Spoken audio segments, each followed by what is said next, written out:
Baik, Assalamualaikum warahmatullahi wabarakatuh. Perkenalkan, nama saya Salsa Alfia dengan NIM 2403153 dari Prodi Pendidikan Biologi.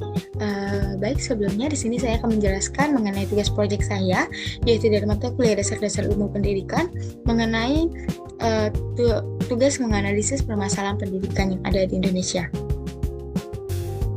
Baik, di sini pembahasan kita akan membahas mengenai masalah pemerataan, kualitas, kuantitas, efisiensi, serta relevansi. Baik, kita masuk saja. Yang pertama itu adalah pemerataan, di mana permasalahan yang paling penting adalah distribusi fasilitas dan tenaga pengajar di wilayah terpencil. Di kecamatan, pada pemerataan pertama ini itu terletak di Kecamatan Sangkulirang, Kutim. Contohnya itu seperti atap yang bocor, papan tulis yang telah rusak, serta kekurangan sarana seperti laboratorium, dan perpustakaan. Lalu situasi ini menciptakan perbedaan antara sekolah di pinggiran dan juga sekolah yang berada di kota. Lalu apa saja sih faktor-faktor yang mempengaruhi perkembangan permasalahan ini? Pertama itu lokasi sekolah yang berada di wilayah 3T, yaitu terkeluar, tertinggal, dan terisolir. Sehingga mengakibatkan tingginya biaya untuk pembangunan dan juga penyediaan fasilitas serta infrastruktur. Yang kedua itu adalah keterbatasan dana pendidikan, di mana keterbatasan dana pendidikan ini baik dari pemerintah pusat maupun pemerintah daerah dengan tidak pemerataan penganggaran antara perkotaan dan juga perdesaan. Lalu adalah kesadaran dan inisiatif lokal, di mana banyak kepala daerah maupun penjabat yang kurang aktif, bahkan terdapat di sekolah-sekolah terpencil itu diabaikan karena tidak disenangi oleh beberapa pejabat ini.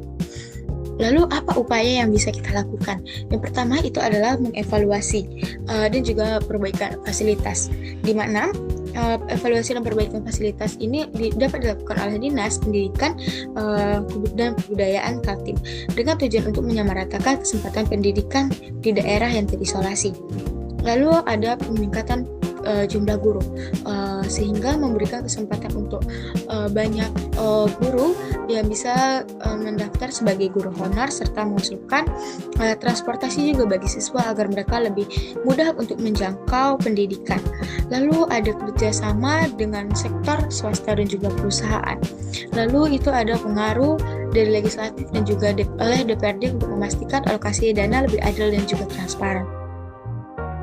Baik, kita lanjut ke berita yang kedua, di mana berita yang kedua itu mengenai kualitas.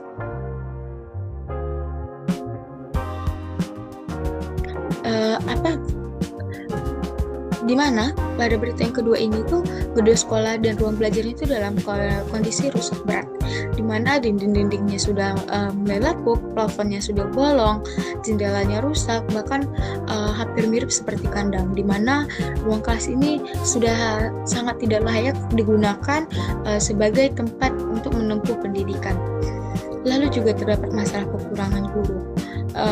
Lalu juga ada beberapa relawan yang mengajar tanpa bayaran karena kurangnya tenaga yang tersedia secara permanen. Selanjutnya kita akan membahas mengenai faktornya. Yang pertama itu adalah letak geografis yang terpencil atau 3T. Lalu yang kedua, lokasi yang sulit dijangkau. Jauhnya lokasi ini sehingga sulit dijangkau. Lalu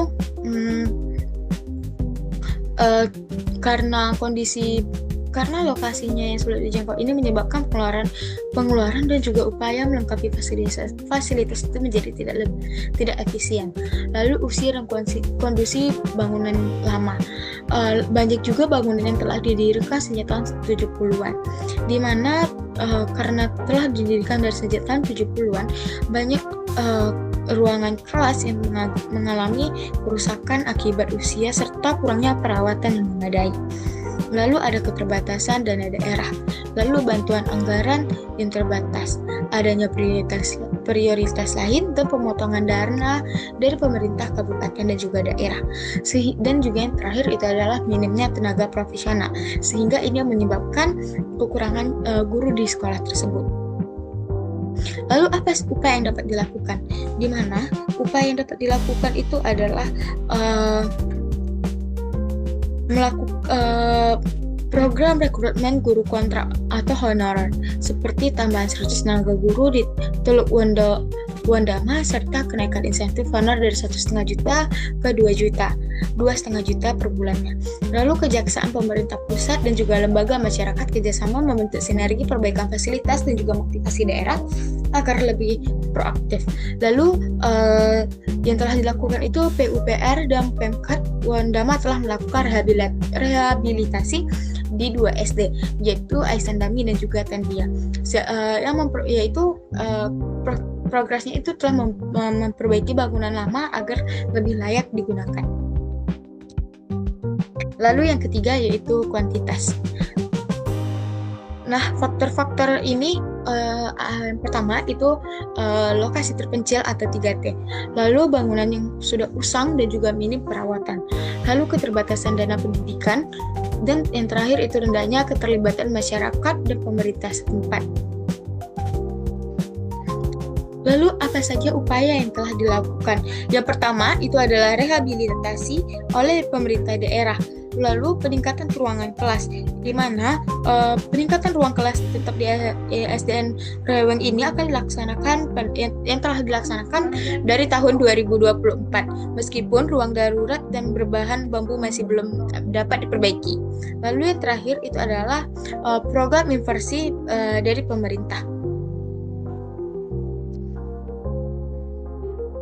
Lalu yang keempat itu adalah kuantitas yang terjadi di Mataram. Apa saja faktornya? Yang pertama itu adalah permasalahan kekurangan guru yang diperparah oleh rendahnya minat masyarakat untuk menjadi guru SLB di NTB. Pada rekrutmen ASN pada tahun 2022 hingga 2023 dari sekitar 400 formasi guru SLB dan hanya sekitar 80 orang saja yang mendaftar. Ini menjadi permasalahan kurangnya guru di daerah tersebut. Selain itu juga NTB atau Nusa Tenggara Barat ini tidak memiliki program studi pendidikan yang khusus di perguruan tinggi lokal yang menyebabkan luasan dari wilayah tersebut jarang tersedia. Lalu calon guru harus menempuh pendidikan di luar daerah yang memakan biaya dan juga waktu, sehingga faktor penghambat dalam memenuhi kebutuhan guru di sekolah luar biasa. Apa saja upaya yang dapat dilakukan? Yaitu sebagai bentuk solusi jangka panjang, Universitas Hamzah Wadi di NTB membuka program studi pendidikan khusus pada tahun akademik 2025 hingga 2026. Lalu diharapkan dengan dibukanya program ini akan dilahirkan lebih banyak guru pendidikan khusus di daerah sendiri, sehingga kekurangan tenaga pendidik di SLB termasuk SLBN 3 Mataram dapat teratasi dalam beberapa tahun ke depan. Lalu upaya ini juga menunjukkan adanya kesadaran dan respon dari lembaga pendidikan tinggi untuk menjawab kebutuhan tenaga pendidik secara spesifik dan juga mendesak. Kita lanjut yang kelima, itu adalah kuantitas, di mana ini terjadi di Pakun Raya, di SD Gunung Sindur. Faktor-faktornya itu permasalahan ini disebabkan oleh beberapa faktor utama, yaitu banyaknya meja dan kursi yang telah rusak karena usia pemakaian dan minimnya pemeliharaan. Selain itu, proses pengadaan barang baru terganjal oleh prosedur administrasi yang panjang, seperti harus melalui proses penggandaan elektronik atau SURP yang memakan waktu sangat lama. Keterlambatan dalam realisasi anggaran juga menjadi penyebab utama mengapa hingga saat ini siswa masih belajar dalam kondisi yang tidak layak. Lalu apa upaya yang dapat kita lakukan? Sebagai respon terhadap kondisi tersebut, pihak sekolah telah mengajukan permohonan bantuan ke Dinas Pendidikan setempat. Dinas menyatakan bahwa pengadaan meja dan kursi sudah masuk ke dalam anggaran yang sedang diproses pendistribusian. Sementara menunggu bantuan tersebut datang, beberapa orang tua siswa secara swadaya menyediakan meja kecil untuk anak-anak mereka. Dinas juga menjanjikan bahwa bantuan akan segera sampai ke sekolah dalam waktu dekat setelah proses tender selesai.